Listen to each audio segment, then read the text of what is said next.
Samtang namalandong ko aning atong unang pagbasa og sa Ebanghelyo, nakahinumdom ko sa pinakalig-on nga atake sa mga protestante nganhi sa simbahang Katoliko, kining atong pagsimba kuno sa mga larawan.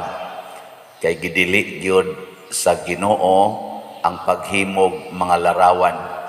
Labi na gyud larawan sa mga butang nga langit o kaha sa yuta o kaha ilawom sa yuta. Sa atong unang pagbasa, ang unang templo nga gihimo para sa Ginoo, si Solomon mo'y gahimo. Nya pagdala na nila ngadto sa kuan, sa sudlanan sa kasabutan nga mao ang larawan sa Ginoo. Larawan na to ha, daan. Ang katubang bato ba, duha ka papan, di man to Ginoo. Larawan to sa Ginoo. O nanay larawan daan. Gibutang nila sa butanganan, ilawom sa naay mga kirubin nga gipandungan sa pako sa mga kirubin. Nya unsa man to? Larawan na sad. Nya nahimo kuno tong balaan, gipakita sa Ginoo nga balaan kay tong lugar kay iyang gipuno sa iyang himaya katong panganod nga mikunsad. Di sa ato pa ang larawan nahimong balaan. Wa masuko ang Ginoo. Kay ingon man na sila siya, kana man sang bitin inyong gamiton, kana bang, di ba larawan man sa to, katong niingon nga, gipaak sa mga bitin ang mga Israelita, niya niingon dayon ang Ginoo ni Moises, paghimog larawan sa bitin nga tumbaga, niya ibutang sa tukon, ang mutan-awa na, maayo, dili mamatay, basta napaakas bitin ba? O, larawan na sa puda. Unya kani si Kristo, gitawag ni siya ang larawan sa dili makita nga Dios. Matud pang San Pablo, siya ang larawan sa dili makita nga Dios. The image of the invisible God is Christ. Si Kristo ba? Nya unsa may gibuhat sa mga tao ni Kristo nga mao ang naglakaw-lakaw nga larawan sa dili makita nga Dios. Nidugok sila kaniya aron magpaayo sa ilang mga sakit. Kay balaan man kay siya, kani magong taong balaan, naasad ni siya gahom. Ilingian na mong tupad. Pangutan na, balaan ka? Balaan ka? Kay kita bayang tanan, o imong basahon sa Book of Genesis, mawagtan ni maglibog ko aning uban nga mo, muhit aning larawan ba? Sa Book of Genesis, gigamit gina dito, atong himuon ang tao sa atong larawan o kasamahan. O, nituo ka nga kanang imong tupad, larawan as Ginoo. Ikapa ba? Ana, ing naayuha ko sa akong sakit. Si Kristo nga mao ang larawan sa dili makita nga pulong, ang pulong nga nagpakatao, purting daghanag gahom. Kay diha gid niya ang kabalaan. Kadto sang templo nga gihimo ni Solomon, hilabihan gid to kabalaan nga ang mga tao sa una tibuok kalibutan adto didto moduol aron maayo sa ilang sakit ug mahatagan og grasya nga ilang gikinahanglan. Si Jesus, ang mga tao bisag mohikap lang sa sidsid sa iyang biste, mga ayo sila sa ilang sakit. Unsa may ato aning mura man guni siya catechesis o mura sa ning kanang mura ni siya apologetic, no, ang pagdepensa sa atong wa ta mosimba sa larawan. Ang larawan maoy agianan, mura bag sandayong sa atong kontak ngadto sa Ginoo nga maura gyoy angay simbahon. Aid of worship ang kaning kuan. Tabang ba? Plus ninyo karon, nganong ni ama mo din higyod ni simba? Ha? Ito bag. Nganong di kadto ra mo sa inyong balay day? Ingka wa man go didto'y kuan pader misa. Kisa may nagmisa,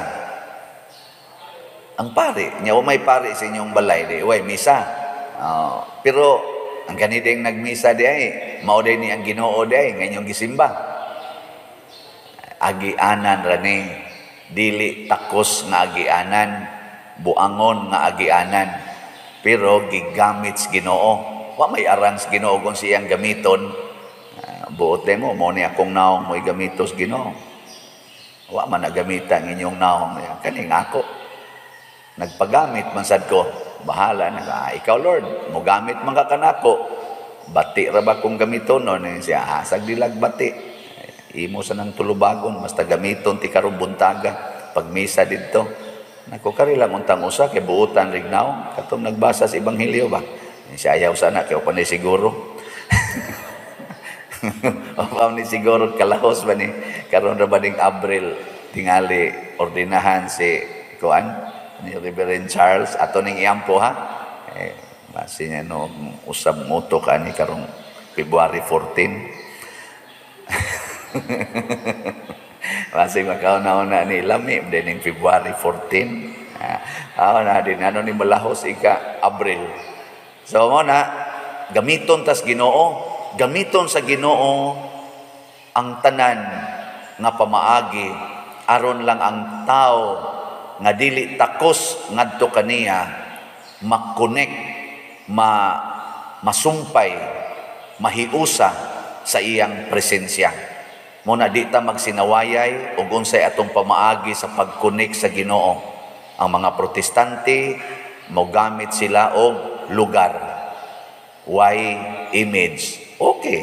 Ug makakunik sila Ginoo, mo gamit sila pastor, dili pare. Okay ra gyapon kung makakunik sila sa Ginoo.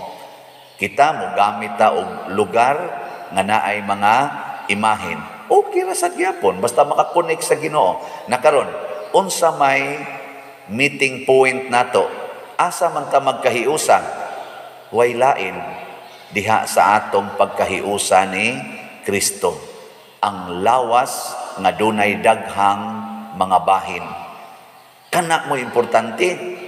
Nya kinsa man is Kristo? Kanang tao nga nahigugma sa tanang tao. Siko na be. Lingian na inyong tupad, wa og tuo ngadto loyo. Sa kanilang ni ang mga tawhana dinhi, imo ning higugmaon tanan. Wa kay likay-likayan ani. Kani ba kanila mo sa dinhi? Ana, tanawa, wa ba dihang imong silingan nga libakira kay nimo. Nakaron sa dinhi, kaya tingani na to higugmaon kay ngano man nanimba man pareha man tag tumong karon, di mga butan-butan Imagine ko no, kadtong mga tao nga naa, nalambigit sa imong kinabuhi, nga nakapasakit nimo. Sige, kaya higugmaon? Ha? Kana bang nakapasakit nimo ba? Kanang nakapabugat sa imong kasing-kasing, kaya?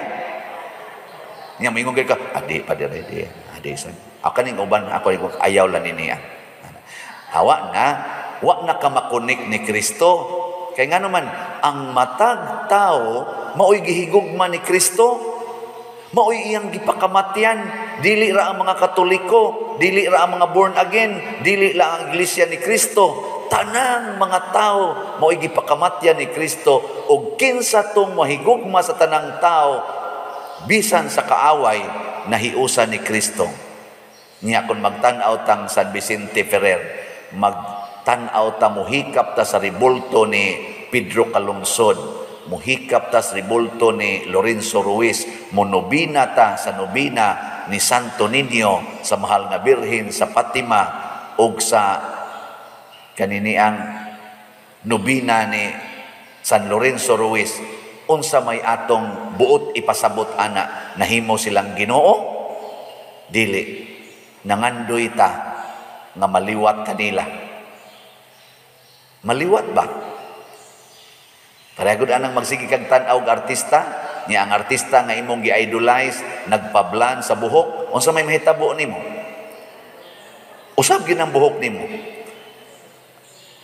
Di ba? Ay di tinuod. Unya kon kanang maong artista, sigig pakita sa pusod. Nya magsigig TikTok. Ikaw nga nagsigig tanaw sa madugay sa madali, magpakita jud kas pusod nimo. Kung ang imong gi-idolize kanang mga tao nga purting datua nga himong mga bilyonaryo, ang imo sang naas imong hunahuna, madato sa ka. Kung unsay ilang gisakyan nga sakyanan, masakyan pod nimo. Mo nang maningkamot yung makapalit ka ning sakyanan na mga sports car, kana mga luxury cars, kay mao may imong gisigihang tanaw. Di ba? Uy, tubag. Unya kung magsigi kag tan-aw San Roque, nila ni San Francis of Assisi, ni Mother Teresa of Calcutta, unsa may mahitabo nimo? Biyaan nimo tanan nga katigayunan, di jud ka maibog anang kadato. Magsige ra jud kag palit og slot.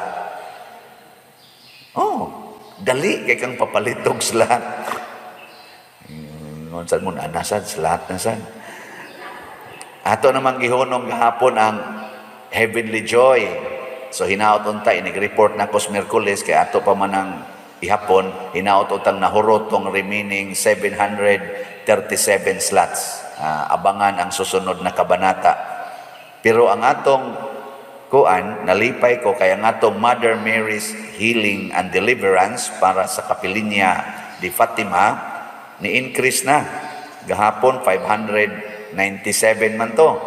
Karon nahimo ng 738 slots. Pakpak. O mag-average lang taghalin ani og tag 500 slots kada adlaw. Inig ka February 28, horot na ni. Adi mo to? Horot na ning slata. Siya ro wagi 500 ka buyers kada adlaw, no? Na magani tingali uban mo palit og 500 slot, awa na, humana. But na bisag ka pa tingali. Pero sige lang. Ang akong point ba, kung kinsay imong gitan-aw, unsang image ang atong gitan-aw, mausay mahitabo nato. Magsigi kag tan-aw sa image sa imong bana, mag-anam jud kag kainlab ana niya. Pero magsigi kag tan-aw sa image sa pari, peligro. Peligro kayo. Magsigi naman kag text anang pari. Ana biyaroy uban nga mas importante ang pari kaysa ilang bana. Nay uban oy, ayaw ana ha. Kanang pari pakapin ra gid na. Panagsailang na. Kadtog yung bana nimo mo sigig tan-aw. Tutukig yung maayo ba? Nya imagine ang inyong mga sweet moments. Di ba? Sige ko na kanig yung animala gid mo gid hinungdan. Awa ni rong akong naong nga lusyang nako karon tungod aning buang-buang dako. Ana. Pero daghan kog kalipay aning animala ni. Ana, sige tanaw, sus, ma-animal sa ka. Di tinod. Sige pa kamo mga asawa ron, sige pa mong tanaw sa image sa inyong bana. Sige pa mong tanaw. Anya, og naarsi sa imong atubangan, imong tutukan ang naong, wa na jud ka basig, wa na jud ka kakitas naong sa imong bana. Ano? Narabay uban, wa na kakitas naong kay mo istorya, di mo tanaw. Dai unsa man ni naman diha kanang kuan na lang na pusam wa na tan-away ba ari na ko dai sige ayo take care nya galak ka tan-aw diri pa dong ayaw guniti ba tan-awang naong take care your face is my face, your face is in my heart, bye bye. Buto na bangga din imong bana nga naman kay magsige man sa tugon na huna sa imong naong wala makita nga pusti na di ay. Dahil dito ang bangga, panalipdan to. Nga naman, inspired man to siyang mo trabaho, malipayon man, di man siya absent-minded, no? O mausad na ang mga anak. Ang mga anak na magsigig tan-aw sa ilang gidikanan, di yun mahimong tapulan. Ang mga anak na magsigig tan-aw naong sa ilang ginikanan, di gyud matapulan kay nga naman wa may laing mo trabaho dias balay ang ginikanan man nya magsigig tan-aw ang mga anak sa ginikanan makakuan man jud ka, makatabang man jud ka sa trabaho kay nakakita man kang nanilhig, naglungag, nang limpyo, nangutaw, nang laba, makatabang jud ka. Ang nakaapan ros mga anak, abot di ba kanisa sa mga ginikanan, sigihan maghatag ang mga gadgets, tuan na lang gatan-aw sa gadgets, di nakamatikod ang iyang ginikanan diri, nagkadusingot, nagtrabaho, tuas gadgets. Muna, kanang inyong mga anak tudluis sa nangamutan-aw na ninyo, nya kamo sad tan-aw sa mo sa inyong mga anak, basig wa na sad mo kakita nga nangayabag na ang mata ana, galuha na, sige lang yung tutok, nangaguba ng mata ana, 10 anyos pa lang nag-antyuhos na, kay nga naman di nakakita, kay purtim pagkagubaa, sige tan-aw ng cellphone ng daghan kay graduation. Kita pa kamo ana, mga ginikanan, basig pasiplatan na lang na ninyo. Mauna ang ato mga images, mao kana ang simbahan, image of the invisible God. Malipay ang Ginoo ni ana kun kada nato tan-aw dinhi sa simbahan, nining tanan nga mga imahen dinhi igtan-aw nato, masinati nato ang presensya sa Ginoo. Lipay kay ang Ginoo ana, sama aning gibuhat niya sa templo nga gihimo ni Solomon, gipandungan niya sa himaya. Kanindot unta no, inigawas ninyo ron didto, mapuno mo sa panganod. Itistingi ko no, kinsay kunsaran diya aso diya, inigawas. Adi na lang ng aso, kana na lang magsidlak ang naong, kay katos Moises, igsod niya nga tulda, inigawas niya, iyang naong, gadanag. Ngana, naaw na to niya. Kinsa nang aop kay naong, maunay mga yawanon. Kanang murag hayag og naong inigawas, kana, Diyos no na, kita na Ginoo dinhi. Pasabot nakakunik nas Ginoo, pinaagi aning mga images nga atong gigamit din hi simbahan, labi na gyud ang image of our salvation, which is the Holy Eucharist. Kining santos nga misa, imahin kini sa pagdupa ni Kristo sa krus o pagpaaga sa iyang dugo alang sa atong kaluwasan.